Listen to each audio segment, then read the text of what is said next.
one of the things that happens when we do have these calamities is that some of us, not all of us, but some of us tend to withdraw. And there's some healing that happens through solitude. But at some point, the healing will need to include interaction with other people. And what can you share with others from what you've learned that will help them? Hi, I'm David Sams. And I'm Victoria Robinson. This is CIA, Contagious Influencers of America, the podcast. And today on our show, we have got the one and only Max Lucado. You know, he is the most humble, gracious guy. I mean, you would just never think that this guy sitting right before you has sold over 130 million books. And 54 languages. Max and I have been friends for quite some time. We had the most interesting conversation because he has come up with a brilliant book on finding happiness, finding joy, finding those hidden gems, those hidden secrets, and connecting the dots. And you know, in this world that we live in today where social media just drives everybody nuts and bonkers and everybody's fighting, and the bottom line is they've done surveys, and only 1/3 of America, less than 1/3 of America, claims to be happy. That's pretty sad. And listen to this. In the next couple of years, the number 2 quote-unquote disease in America, so to speak, will be depression. We're not there yet. It feels like we already are. So that means everybody listening needs to read his latest book, How Happiness Happens, and everybody needs to be listening to Max Lucado. So let's take a listen now.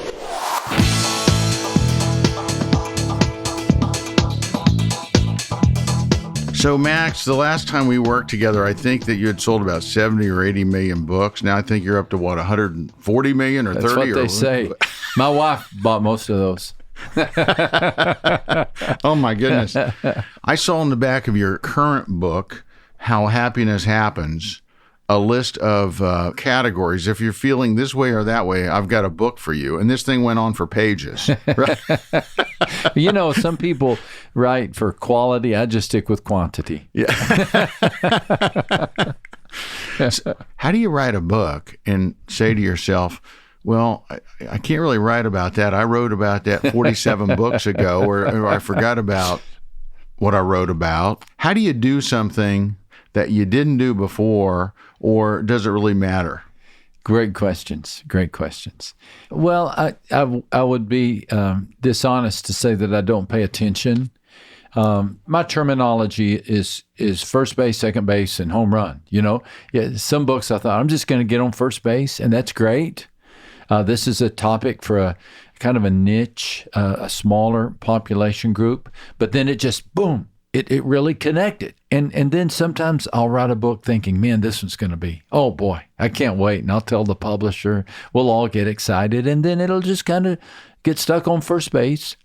But that's okay. I've learned to be okay with that, David. I can't control it. If I do my best and the publisher does their best, and they always do, then, you know, you kind of accept what happens. I like to write. I really do. I like to show up every year with a new book. I always admired Cal Ripken, you know, because he just showed up and played ball. And I think that's what I like to do, is just show up. I don't know if I'll ever have a mega hit book, but I'd like to think that I spent a lot of time getting to first base.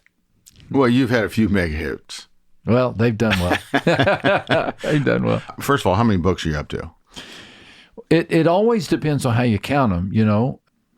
But the books that we call adult nonfiction trade books, I think this is number 44. Wow. But if you throw in all the children's books, I've done a lot of kids' books, and then the fiction books, it's easily well over 100. Yeah. Now, how do you go from fiction to nonfiction? I mean, I haven't had great success in fiction books. I've always feel like I've got an idea. I've either never had the time or taken the time, because the real lane where I run is the nonfiction inspirational books. And so it's hard to say, okay, I'm going to take these next 6 months and I'm going to really write my best ever fiction book, because I just feel like I'm supposed to write the nonfiction inspirational books, and always seem to have another idea ready to go. And so I want to give it attention while it's fresh. You know, I have people all the time tell me, "Oh man, I got a book. I got to write." And I'm sure you hear that morning, noon, and night, day. right? Every day. Every day. What does it take for somebody to write a book? I usually tell people that just about everybody has a book in them. I think you've got a great story, David, of your life. I think everybody has something that they might call a testimony or their story that's really worth capturing. And I urge people to do it, if nothing else, for the legacy to give to your kids. You know, we live in a day of self-publishing. You know, invest that money and pay for a book to be published and give it to your family, if nothing else. So I think it's a great exercise. To answer your question, though, to write a good book, I think it's a matter of getting one idea, just that one crystal clear idea. The books that never quite take off try to do too much, in my opinion. The books that really do well advance one idea through every chapter. And that's a challenging thing. It's a favor to the reader if you can focus on one thing. Like this book I'm working on now is all about happiness and how happiness happens. What can I do to increase the level of happiness today? So that's my question. There are 1,000 different directions you can go with the topic of happiness, but I chose that particular lane. Now I have a very good two editors that really help me, and they're pretty honest with me. And they do more cutting than anything else, and because I'll tend to add material that doesn't really add to the long-term goal of the book. It's that simple idea. I think so. Hone in on that simple. Stay in your lane. Yeah. Yeah. Okay. Yeah. All right. You know, like Cal Ripken, if he were to write a book, it could just be on showing up. I think that'd be the title. Yeah, showing up. You know, and there's some value in just making yourself present in the business or giving it a go, you know, just kind of that theme. You figure out what is it that's worked well in my life that people like me to do and ask me to do over and over. Wow, there's my story. And you write about it. See what happens. So your current book is How Happiness Happens. When I first got this, and it's a cute little cover with a coffee cup, what is it, a cappuccino with a happy face on it? Is that what that is? I got this and I thought to myself, the timing on this is really perfect because, first of all, when I go on Facebook every morning, it seems like nobody's happy. except for the cute little videos, you know, that's about it. But the cat videos. no, I mean, and there's just so much, just people picking at each other, and so many people on fire about this and that. It just seems like we've gotten ourselves into a big tizzy that we can't get out of. So it seems like the timing of this book is perfect. Why is that, David? I agree with you. I just don't know what has happened in the last, I'm not sure when it started. But you're right. It's like we can't get along with each other. We can't disagree agreeably anymore. I don't know what's happened. We've taken on this college football mentality, you know. It's like my team's Ohio State and I hate Michigan, right? And I can't believe I just said the word. But it is, we're taping this in October, so I'm allowed. In November, I'm not allowed to say Michigan. That is a good observation. We're very tribal now. Very tribal. We are. That is a really good observation. What's interesting to me these days, and it's really on my mind because I'm out on a book tour and I'm talking to a lot of different folks, and then I'll post on the social media who I interviewed with, and people get mad at me. David, they get mad. I mean, not very many. And I learned a long time ago that if you have 10 compliments, you'll remember that one criticism. But those criticisms have been kind of bugging me because I'll appear on a certain show or be interviewed by somebody, and I'll post that. I'll post a picture or maybe even a snippet of the interview, and somebody will respond in social media by saying, "I can't believe you're with that person. Do you know that don't you know they believe?" Or da-da-da-da. And I think, well, for crying out loud, you mean we can't talk to anybody? It's almost like we're on these tiny islands. Mm-hmm. We're trying to find people to share the island with us that agree with everything we believe. And if they don't, we kick them off the island. Mm-hmm. Maybe that's a new reality TV show. Well, if anybody has a problem with me, I will tell you. I love Dashikis. Are you familiar with Dashikis? No. Okay, Dashikis are African shirts. Okay. And I'll show one to you in a bit. I usually wear them every day, but Dashiki. Okay. And I have about 60 of these things. but I will post them on social media, and 99% of the people absolutely love them. And they're very colorful. And I tell people, I started wearing these about 3 years ago. My daughter, we were walking through the airport in Aruba. She goes, "Dad, you look great in that." And I think she was just, trying to see if I'd put it on. I put it on. And I bought it. And I walked through the airport in Miami, and I had about 4 or 5, 85-year-old women stop me like I was a rock star.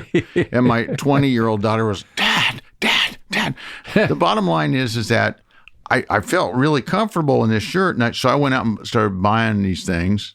And I realized I'd been living a lot of my life in black and white, where you're always wearing a white shirt or black shirt, right? And I started wearing this, and I started feeling different. Isn't that interesting? And I realized that life is so much more interesting in living color than it is in black and white. That's a good word. Right? I mean, God created all that out there in living color. Yeah. I mean, right? Mm-hmm. And I was fine. But then one person said, "Hey, you can't wear that because you're not African American." I'm like, seriously? I can't wear a dashiki because I'm a Caucasian guy? It's like, this is the kind of craziness that's out there, right? But then all of these African American women started defending me. That's funny. No, it's crazy what has happened about, you can't drive this car, you can't drive that car, you can't do this, you can't do that. No, this is politically incorrect. It's like, I just don't even know where this started. So with all of this unhappiness out there, with all of this just crazy stuff that's out there, how can we get back to finding happiness? I think the secret is in Dashikis.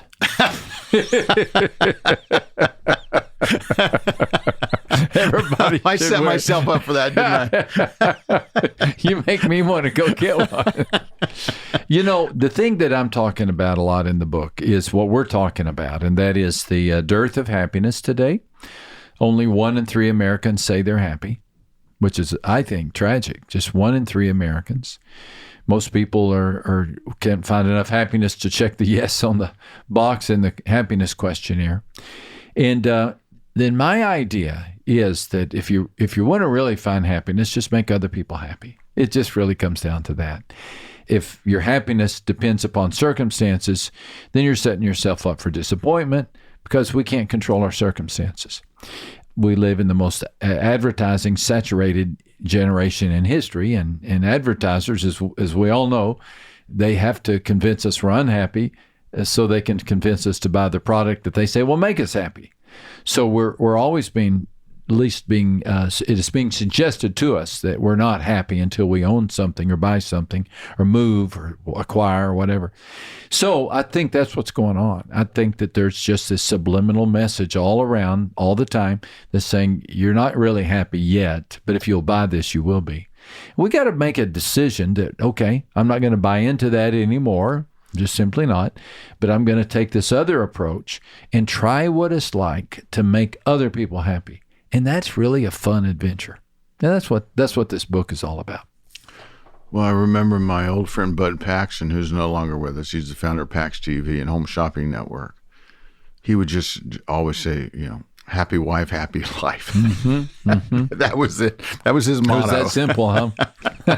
There's a lot of truth to that. I guess that's making another person happy, Absolutely. Isn't it? Absolutely. The Bible talks a lot about making people happy. And the phrase that I think summarizes all of the teachings in the Bible about happiness is, it's more blessed to give than receive. And the word blessed there is the word from which we get happiness. So happiness comes really when we give it away. So there's a boomerang effect. And research shows this. One of my favorite pieces of research, I put it in the book, has to do with the MRI scanners, the scans of people with an MRI, when they were asked the question, can you envision making someone else happy? And while they're thinking about it, while they're just imagining doing something unselfish for someone else, the pleasure center parts of the brain light up like Christmas trees.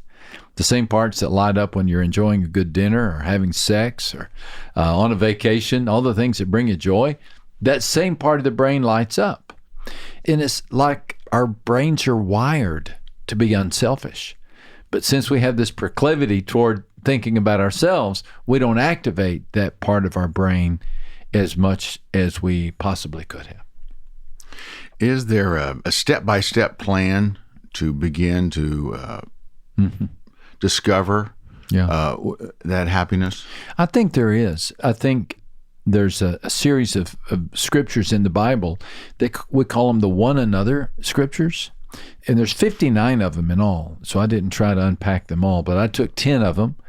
And they're simple phrases like serve one another, pray for one another, encourage one another, teach one another, forgive one another. And so the book revolves around these one another statements. And I urge people to start with the simplest of them, like greet one another. Just make it your point today to say hello, and especially say hello to people who never receive a hello. I was in an airport yesterday, and I was trying to practice what I preach. I tried to say hello to the folks in the security, the TSA screeners. They never get a hello, In fact, I kind of grumble at them. I don't like having to go through that. But it perked them up. Now, nothing dramatic happened, but I said, hey, thanks for keeping us safe. I appreciate that. It helped me, it reminded me these people have an important job, and I think they appreciated it. So we can do things that are simple like that immediately, and I think our joy level will start going up. Now, I noticed in the book you've come up with some kind of a little challenge. Yeah. Tell us about that. It's the 100 Happy People Challenge. I encourage people to take 40 days, set 40 days aside and say, okay, over the next 40 days, I'm going to try to increase the number of smiles on the planet. I'm going to try to make intentionally increase the happiness level of 100 people over the next 40 days. And you might use these one another verses as your model. I'm going to teach other people. Maybe take an opportunity to say, hey, here's what I've learned about that. And instead of hurrying on, share what you know. You've got something you know. Maybe forgive somebody. It could be something as simple as forgiving that person who took your parking place. It could be something profound that you set out on the path of forgiving people who've hurt you. So put these to work. And I encourage people to keep a journal. I did this, to test it. I kept a journal for 40 days and tried to make 100 people happy. And I can recall one. Can I share one story? Because here we are in Nashville. Mm-hmm. I was in Nashville. My daughter used to live here, and I was here visiting my daughter. I was downtown walking. I can't recall where. It doesn't matter. She used to live close to downtown. And I was walking on a Saturday morning, and the streets were pretty empty. And there was a fella sitting on some steps with a brown bag and a drink, obviously a can in the brown bag. And I thought, okay, I've got that guy figured out. I know he's probably some drifter, homeless guy, and I had really not positive thoughts. And then I thought, now, that's not fair. That's not fair. And this is all I wrote in my journal. So I said, okay. Come on, Lucado, practice what you preach. So I walked over to the guy, and I said, how you doing? I just wanted to tell you good morning. And boy, he perked up. He was as clear-eyed, as lucid as he could be. Turns out he's not some, drifter or homeless guy, but he travels with a country band. And they had just gotten off the bus. And he had just stopped to get, instead of what I thought was some type of alcoholic beverage, it was a Red Bull. He just needed a little perk. And we had the most fascinating conversation. And he's been doing this for 40 years. He's kind of your seasoned Nashville road warrior, And it was a correction of my attitude. I learned a lesson. Don't just assume things about people. Well, I don't know if it made him a lot happier. I think it did. He seemed to enjoy the conversation. It sure made me happier. And I thought, okay, way to go, Lucado. Learn a lesson here. Don't just categorize people. Pigeonholes are made for pigeons, not people. So that's an example of something I never would have done had I not taken on this 100 Happy People challenge. So other than make the New York Times bestseller list time and time again, what are some of the things that make you happy? I really love our grandchildren. Grandchildren and smartphones have exceeded all expectations. Now I'm going to get Dashikis. I'm going to get one of those. But no, they're so much fun. That really does make me happy. I love being home. I'm kind of a home person. I enjoy travel, but an evening at home, watching a good documentary or a movie with my wife and a glass of wine, that's just not much better. You work a lot with your daughter now, right? Well, yes, we do. She does a lot of the Q&A sections in the book and study guides.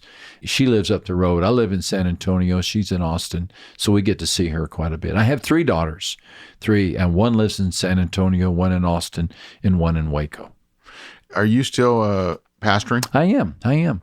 I'm not leading the staff any longer. I'm not what we call senior pastor. I did that for many years. About 14 months ago now, I moved into a teaching pastor role. Basically, that means that I'm available to help with the preaching, and I usually do about 20 weekends a year. So I'm not doing all of the weekends. And also I'm not in charge of the staff. So you get to do the best part now. I get to do the best part. I love our staff, but managing people was never my strength. Right. Because you have to be a part-time therapist. Yeah, right? I think that's You have to have the couch in the office that people come in, and I know. Yeah, I know. You have to be an umpire, too. Break up a few fights. Yeah. What is it that you have yet to get your arms around and do that you've always thought you'd like to do? Boy, you're asking great questions. There's some parts of the world I've never seen, and because I'm a homebody, we don't travel to these exotic places that I hear of other people going to. I've always wanted to go to Northern Europe and see Scandinavia and Russia, and we're talking about just a vacation, something like that. And I'm not just saying this because I'm a pastor. I'm really excited about heaven. I'm just so curious what it's going to be like. I've done so many funerals in my life, and I've been at the bedside of quite a few folks when they pass from this life to the next, and I just think I'm just curious. That's my word. What's it going to be like? And genuinely excited about that. Not ready to die, by the way. I love life, love my kids and all, but I'm really curious what it's going to be like. Now, you've been married for how long? 38 years. 38 years. Since 1981. So what has been the secret to keeping that relationship in line? Happy wife, happy life. Boy, I've really been working on you, haven't I? Yeah. I've got you. I'm taking notes. Yeah. Unlike some of my very good friends who've struggled in marriage, and I'm deeply sympathetic and empathetic with them because mine has really been pretty easy. I think we were just blessed to have good chemistry, my wife and I. She loves what I do. She loves that I write and that I'm a pastor, and she doesn't feel threatened or resentful of the time. She's just such a cheerleader for me, and I really love who she is. She's always been a stay-at-home mom. She's never had aspirations really to work outside of the home. She keeps very busy. She's a terrific mom, and we've just our lives have seemed to sync up right. And she's beautiful. She's a really pretty lady, and she treats me like a lot better than I deserve. And so I'm just really thankful. There's parts of my life that haven't gone as I'd have hoped, but that part has been wonderful. So when a part of your life doesn't go as you had hoped, yeah, have you ever been depressed? I've never gone to a physician or a doctor for treatment for depression. I have battled the blues, what I call those low points. I've struggled and continue to struggle with sleep. I travel with Ambien. In fact, I don't think I would be able to sleep in hotels without some medicinal assistance. My wife battled depression for about a year after one of our children were born, some type of postpartum result, and she received wonderful help from a psychiatrist friend and medication. And so I'm familiar with the battle of depression and very sympathetic. Well, I noticed in the book you mentioned that depression is going to be the it's one of the top diseases by 2020. 2020. Yeah, I should know this. It's gonna come up second only to heart disease. Wow. There's maybe 2030. I should look that up, but it's advancing quickly as the major disease. I mean, that's unbelievable. You know, one thing that I have really come to realize, and that is, I'll give you a perfect. I was just in Aruba again. You know, that's my other home. I was just in Aruba last month, and I was looking out across the beach, right, and everybody's in their chaise lounges or whatever.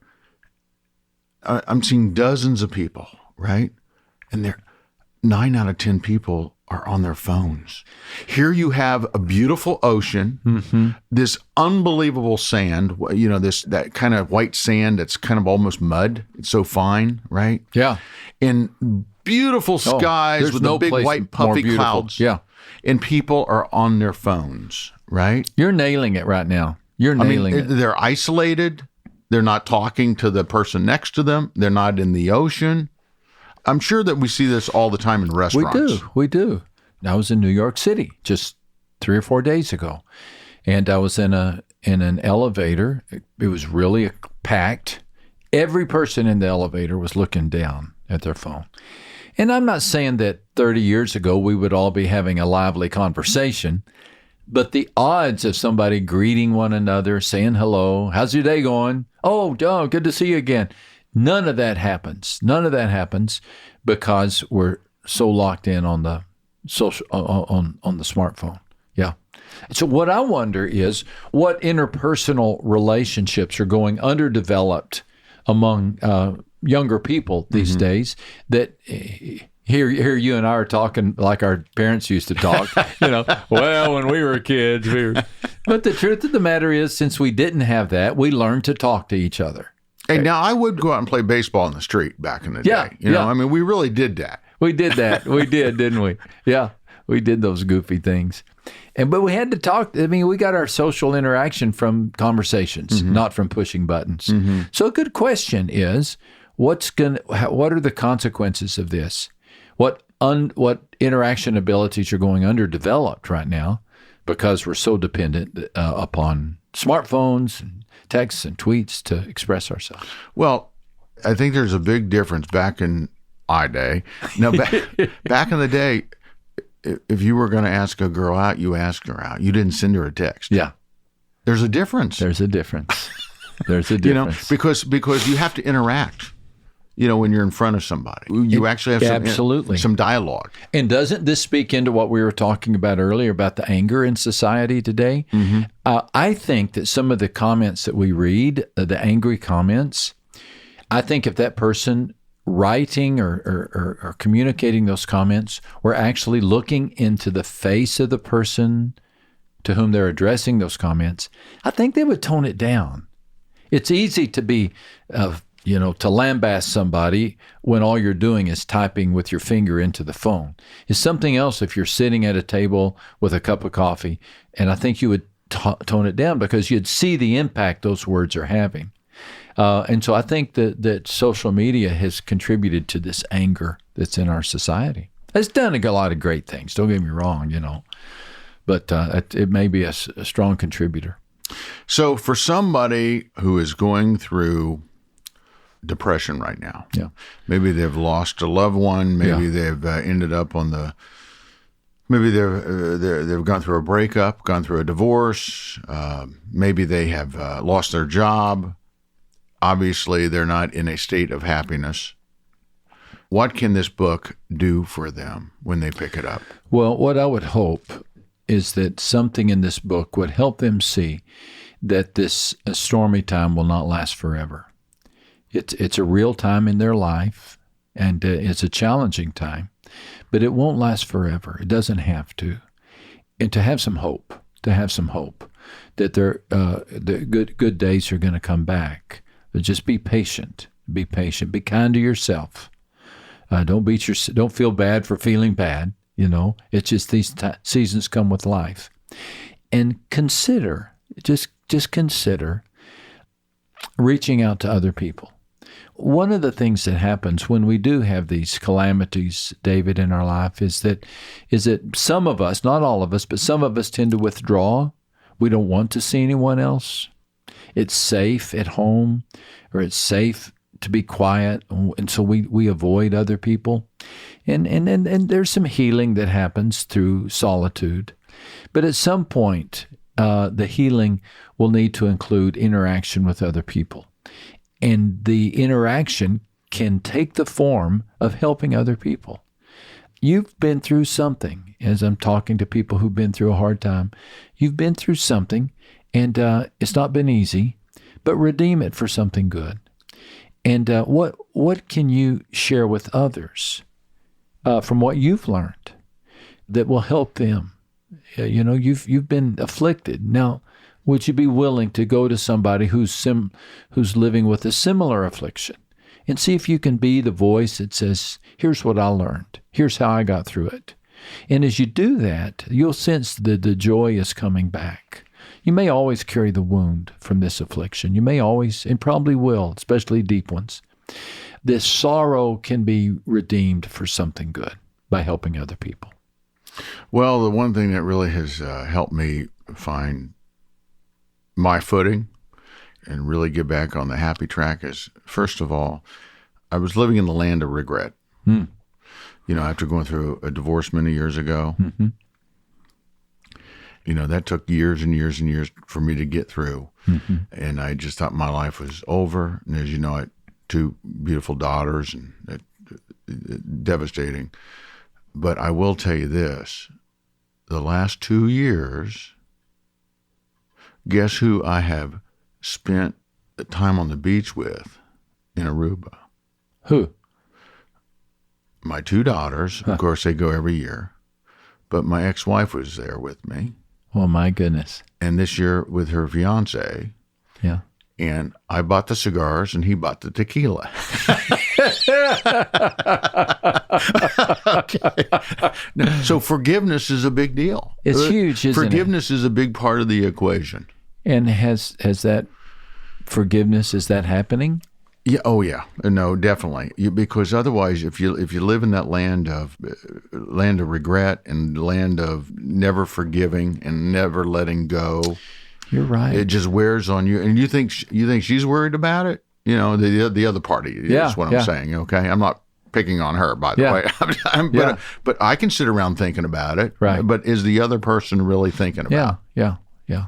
And one of the one another verses is forgive one another. Duke University listed 8 characteristics of happy people. 4 of those had to do with choosing not to harbor grudges, all in that same category. So I hear what you're saying, and good for you. Good for you. It's not everybody who can move forward. One of my favorite quotes is the reason that the windshield is so much larger than your rear view mirror is because your future is so much larger than your past, so much more important than your past. And sometimes it's just time to move on. So good for you. Well, speaking of moving on, I know you got things that you have to do, and I'm going to... Well, this was a delight. This is fun. You do a great job. We have to really do this more often. It's been a while since we did this, and I really appreciate you stopping by here, the homestead. Yeah. And the book is called How Happiness Happens. Here, I have to put my glasses on to read the subtitle. It says, Finding Lasting Joy in a World of Comparison, Disappointment, and Unmet Expectations by Max Lucado. And I would encourage you to get a copy of this. wherever books are sold. Look, let's face it, they're all sold on Amazon. That's true. I know I have to be politically correct for your publisher to say wherever books are sold, right? But we all know. Man, there's some boy, that part of the world has changed too, right? It sure has. Boy. Thank you for stopping by, my friend. Thank you, David. You do a great job. It's great to see you. And I'm going to go find a Dashikis shirt.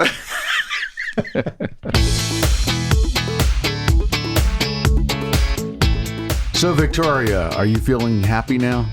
You know, I got to tell you, I've been very blessed. I haven't dealt up to this point in my life with depression. I'm a pretty upbeat, happy person, but why not keep reading a book that's going to keep me there? So, yeah, I'm feeling really happy today. Well, I've dealt with depression a lot in my life until I met you. Yeah. All right. Well, maybe Max will let me help him write his next book. You brightened up the room. Well, David, thank you. I'll give you 30 minutes to shut up, but we don't have time. Truly, there have been times in my life that, been dark, but I wish I would have had this book about 20 years ago. Sure. Yep. And this knowledge that, first of all, Max is full of wisdom. He is full of wisdom, but do you think he could have written this book 20 years ago? That's why I believe the wisdom of the older is something that this younger generation should pay attention to. We've walked down roads they haven't, and we can impart that wisdom as Max does in his book. So make sure you go out and pick up a copy of How Happiness Happens by Max Lucado. It's now available on Amazon.com or wherever you get your books. I'm David Sam. And I'm Victoria Robinson. And you've been listening to Contagious Influencers of America, the podcast, from the producers of Keep the Faith. You can follow us on Facebook and Instagram or go to KeepTheFaith.com. If you enjoy the podcast, please go to Apple Podcasts and subscribe, rate, and review Contagious Influencers of America. Be sure to join us next week. And of course, thank you for listening. And remember, go out there and live that life in living color, because it sure is a lot more fun than living it in black and white.